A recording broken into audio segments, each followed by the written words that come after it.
라 린코나다, 구름 위의 도시. 페루 안데스 산맥 고지대 공기가 희박해지고 대지가 얼어붙기 시작하는 그곳에 라 린코나다가 있습니다. 해발 5,100m에 자리한 도시로 지구에서 사람이 거주하는 가장 높은 정착지입니다. 이곳에는 나무가 자라지 않습니다. 물이 흐르지 않습니다. 산소도 부족합니다. 그런데도 5만 명이 넘는 사람들이 이 얼어붙은 경계에서 살아갑니다. 그 이유는 금입니다. 줄어드는 빙하 옆에 세워진 이 도시는 수천 명의 사람들을 양철 지붕의 판잣집과 진흙투성이 골목의 미로 속으로 끌어들입니다. 모두가 얼음 아래 숨겨진 불을 좇고 있습니다. 그 보상은 어쩌면 금가루 몇 조각일지도 모릅니다. 그 대가는 그 외의 모든 것입니다. 수돗물도 없고 하수 시스템도 없으며 거리에는 쓰레기가 가득합니다. 금 추출에 쓰이는 수은은 강과 폐 속으로 스며듭니다.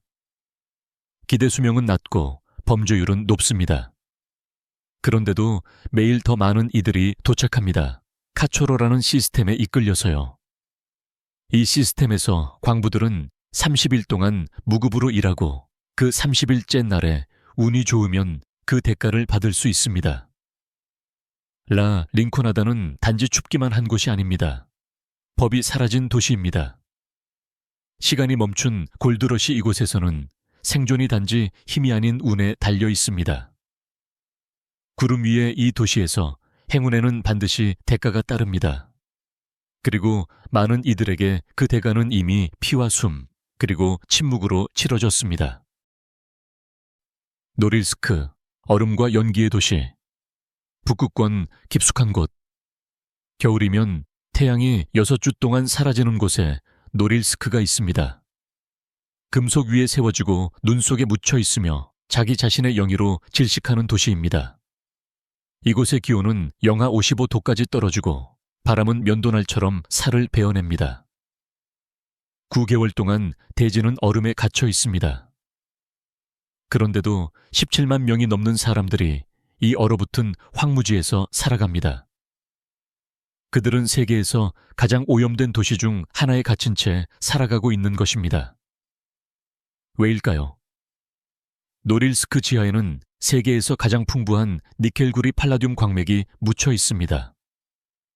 소련은 그것을 필요로 했습니다. 그래서 1930년대 수천 명의 죄수들을 툰드라로 보내 광산 제국을 세우게 했습니다. 많은 이들은 그곳을 떠나지 못한 채 생을 마감했습니다. 오늘날까지도 노릴스크는 폐쇄된 도시입니다. 외국인의 출입은 금지되어 있습니다. 유독한 스모그가 도시의 하늘을 가리고 하늘에서 내리는 눈은 황과 중금속에 뒤덮여 검은색입니다. 암 발병률은 높고 기대 수명은 낮습니다. 그런데도 광산은 여전히 가동되고 공장은 계속 굉음을 내며 돌아가고 있습니다. 그리고 가족들은 그 연기 아래에서 세대를 이어가며 살아갑니다. 갈 곳이 없기에 그곳을 고향이라 부르는 것입니다. 노릴스크에서 생존은 단순한 선택이 아니라 오랜 전통입니다. 하지만 공기 자체가 치명적으로 변한 이곳에서 얼마나 오래 숨을 쉴 수 있을까요? 다나킬 저지대, 지구의 화로 속에 갇힌 땅. 에티오피아 북동부 지각판이 갈라지며 지구가 스스로를 찢어내는 그곳에 인간이 거주한 지역 중 가장 적대적인 환경 다나킬 저지대가 있습니다. 이곳에서는 땅이 발밑에서 타오르고 기온은 50도를 훌쩍 넘습니다. 산성 온천은 독성 연기를 뿜어내며 끓어오르고 간헐천이 쉿쉿 소리를 냅니다. 공기에서는 유황과 죽음의 냄새가 풍깁니다. 비는 거의 내리지 않습니다. 그런데도 모든 확률을 거슬러 사람들은 여기서 살아갑니다. 아파르족은 수세기 동안 이 외계 같은 땅에서 살아오며 소금 평원과 화산 사이에서 생존을 개척해 왔습니다. 그들은 맨발로 타오르는 대지를 건너며 금이 가고 무너지는 땅 위에서 소금 벽돌을 채취합니다. 낙타 무리들은 아지랑이 속을 이어지며 이 화성보다도 더 낯선 풍경을 지나갑니다. 지질학자들은 이 지역을 판 구조론의 요람이라 부릅니다. 아프리카 대륙이 실제로 두 조각으로 갈라지고 있는 곳이기 때문입니다. 이곳은 해수면보다 100m 이상 낮은 지점에 위치해 있으며 수십 년 동안 용암 호수가 끓어오르고 있는 에르타 알레 화산이 자리하고 있습니다. 그럼에도 불구하고 생명은 버텨냅니다. 다나킬 저지대는 방문자를 환영하지 않습니다. 오히려 생존할 수 있는지 시험합니다. 이 불타는 땅을 고향이라 부르기 위해 필요한 것은 무엇일까요? 아마 단지 강인함이 아니라 지구 자체에 맞서 싸우는 고대의 흔들리지 않는 의지가 아닐까요? 마코코의 물 위빈민가, 무에서 지어진 수상 생존기. 나이지리아의 거대 도시 라고스의 그림자 아래 도로도 땅도 지도에도 없는 또 다른 세계가 존재합니다. 바로 마코코입니다. 아프리카의 베니스라 불리지만 낭만은 없습니다. 이곳에는 20만 명이 넘는 사람들이 라고스 석호 위 검은 물 위에 떠있는 장대집에서 살아갑니다. 전기도 없습니다. 배관도 없습니다. 정부의 공식 인가도 없습니다. 온 가족이 밀물 위에 잠을 자며 기름 얼룩진 물과 떠다니는 쓰레기 속에서 살아갑니다. 아이들은 자신의 이름을 쓰기도 전에 카누 젓는 법부터 배웁니다. 마코코는 원래 단순한 어촌이었습니다. 하지만 빈곤 인구 과잉도시 확장으로 인해 거대한 수상 빈민가로 바뀌었습니다. 정부는 이곳을 불법이라 부릅니다. 불도저가 들이닥칩니다. 집들이 하룻밤 사이에 사라집니다. 하지만 사람들은 떠나지 않습니다. 다시 짓고 다시 견딥니다. 이곳의 삶은 아슬아슬한 균형입니다. 불 한 번이면 한 블록이 사라지고 폭풍 하나면 집이 떠내려갑니다. 질병은 빠르게 퍼집니다. 그럼에도 불구하고 혼돈 속의 마코코는 강한 생명력으로 숨을 쉽니다. 시장도 학교도 교회도 심지어 수상 이발소도 모두 물 위에 지어진 것입니다. 마코코는 단지 장소가 아닙니다. 그것은 선언입니다. 세상이 당신을 잊더라도 당신은 떠오르고 살아남습니다. 알래스카 휘티어, 하나의 지붕 아래 사는 마을. 얼음으로 둘러싸인 피오르드와 눈사태 위험이 있는 산들 사이에 자리한 휘티어는 겉보기에는 평범한 알래스카의 외딴 어촌처럼 보입니다. 그러나 곧 깨닫게 됩니다. 이 마을 전체가 한 건물 안에 살아간다는 사실을요. 여기는 베기치 타워입니다. 냉전시대에 지어진 14층짜리 콘크리트 건물. 오늘날 휘티어의 200명. 가까운 주민 대부분이 이곳에서 먹고 자고 일하고 학교에 다닙니다. 모두 한 건물 안에서요. 우체국 경찰서 교회, 심지어 식료품점까지 모두 내부에 있습니다. 왜일까요?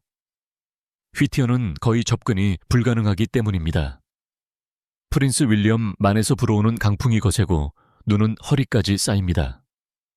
들어오는 유일한 길은 4km 길이의 터널 하나뿐인데 그마저도 기차와 공유하며 밤마다 금고처럼 닫힙니다. 하지만 이 고립은 저주가 아니라 문화입니다. 이웃은 서로의 아이를 돌보며 가족처럼 살아갑니다. 휘티어에서는 겨울이 사람을 집안에 가두는 것이 아니라 서로를 더 가깝게 만듭니다. 한 지붕, 하나의 세계, 하나의 공동체, 얼음 속에 감싸인 삶. 하지만 질문은 이것입니다. 당신은 서로를 의지하며 사는 밀착된 공동체 속에서 더 안전함을 느끼시겠습니까? 아니면 그곳에 갇혀 있다는 공포를 느끼시겠습니까? 댓글로 당신의 생각을 알려주세요. 톤도 빈민가, 연기 도시에서의 생존.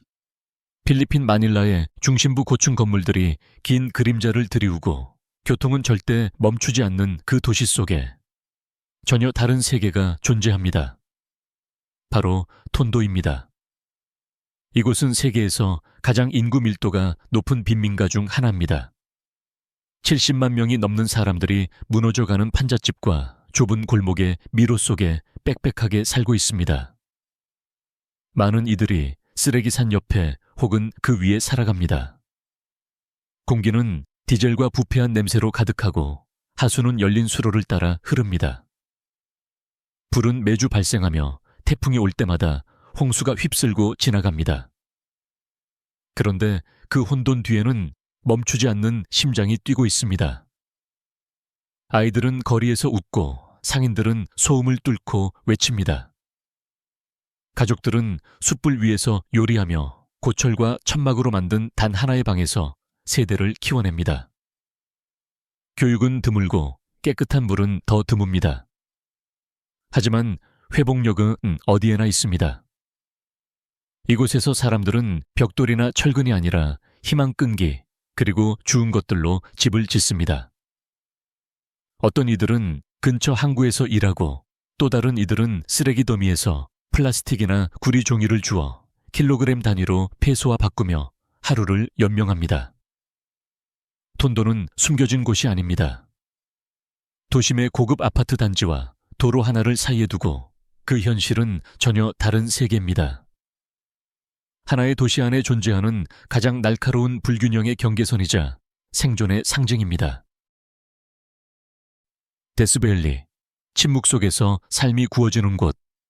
캘리포니아 남동부 사막이 불에 탄 캔버스처럼 펼쳐진 그 땅에는 지구라기보다는 다른 행성처럼 느껴지는 장소가 있습니다. 바로 데스밸리입니다. 지구에서 가장 더운 곳이죠. 1913년에 퍼니스 크리크에서는 무려 56.7도 섭씨의 기온이 기록되었습니다. 이 정도의 열은 고무를 녹이고 피부에 수포를 만들어내는 수준입니다. 오늘날까지도 여름이면 기온은 정기적으로 50도를 넘깁니다. 땅은 갈라지고 공기는 떨리고 침묵이 지배합니다. 그럼에도 불구하고 삶은 존재합니다. 몇백 명의 사람들이 이 거친 땅에 흩어져 살고 있습니다. 공원 관리인 연구자, 그리고 사막에 적응한 사람들입니다. 물은 트럭으로 운반되고 그늘은 신성하게 여겨지며 실수는 생명을 앗아갈 수 있습니다. 이 땅은 마치 생명을 가진 듯합니다. 돌은 마른 호수 바닥을 스스로 미끄러지듯 움직이고 바람이 적절할 때 모래 언덕은 노래를 부릅니다. 그리고 봄에 드물게 비가 내리면 사막은 갑작스레 야생화로 폭발하듯 피어오르며 며칠 후엔 다시 뜨거운 태양 아래 사라집니다. 데스밸리는 단지 위험한 곳이 아닙니다. 그곳은 사람을 홀리는 매력을 가졌습니다. 바람의 한 줄기 열기에 잔물결 속에서도 아름다움과 잔혹함이 충돌합니다. 그곳은 당신을 원하지 않습니다. 그래서 더더욱 사람들의 마음을 사로잡습니다. 남극, 세상의 끝에서 살아가는 삶. 나무도 없습니다. 도시도 없습니다. 여름에는 밤이 없고 겨울에는 태양이 없습니다. 끝없이 펼쳐진 흰 얼음, 그리고 시속 200km로 얼음을 가르며 울부짖는 바람뿐입니다. 여기가 바로 남극입니다. 지구에서 가장 춥고 가장 건조하며 가장 외딴 대륙. 그런데 어떻게든 이곳에서도 사람이 살아갑니다.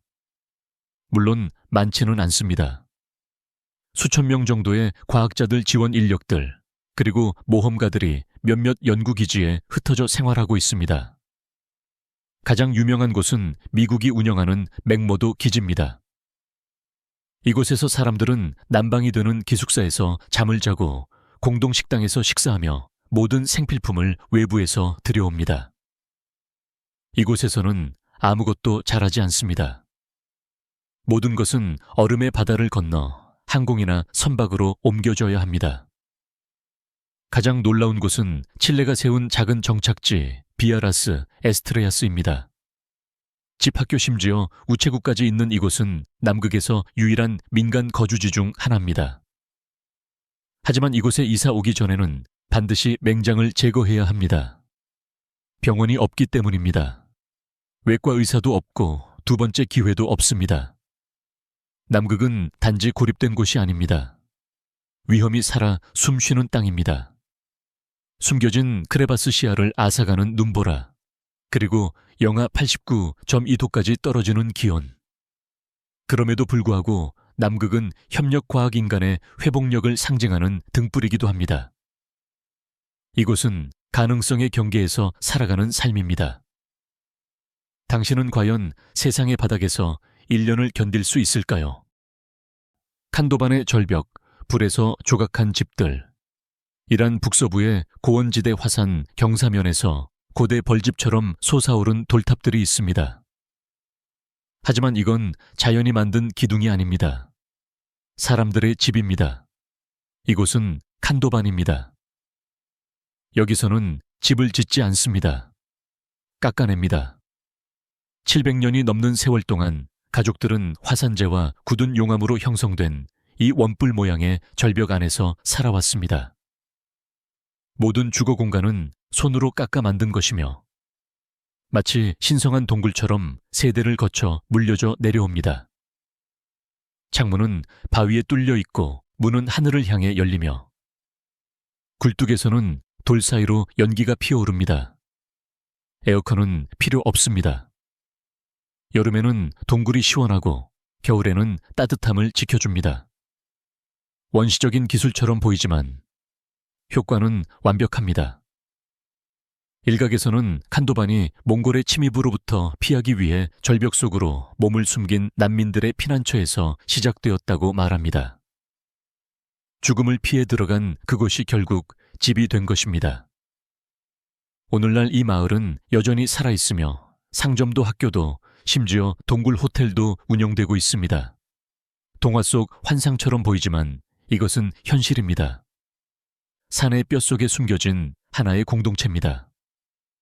그렇다면 매일 밤 화산의 속삭임 속에서 잠든다는 건 어떤 기분일까요? 세인트 헬레나, 시간이 잊어버린 섬. 남대서양의 광활한 바닷속 가장 가까운 대륙으로부터 1900km 넘게 떨어진 곳에 거의 누구도 본 적 없는 화산섬이 있습니다. 세인트 헬레나입니다. 이곳은 단순히 외딴 것이 아닙니다. 역사와 의도에 의해 고립되어 있는 곳입니다. 이 섬은 나폴레옹 보나파르트가 마지막 패배 후 유배된 장소로 선택되었습니다. 왜냐하면 탈출이 거의 불가능했기 때문입니다. 거친 절벽이 섬을 병사처럼 둘러싸고 있었으며 수세기 동안 출입할 수 있는 유일한 방법은 배뿐이었습니다. 2017년까지 공항도 없었습니다. 남아프리카에서 5일간의 배 여행이 전부였습니다.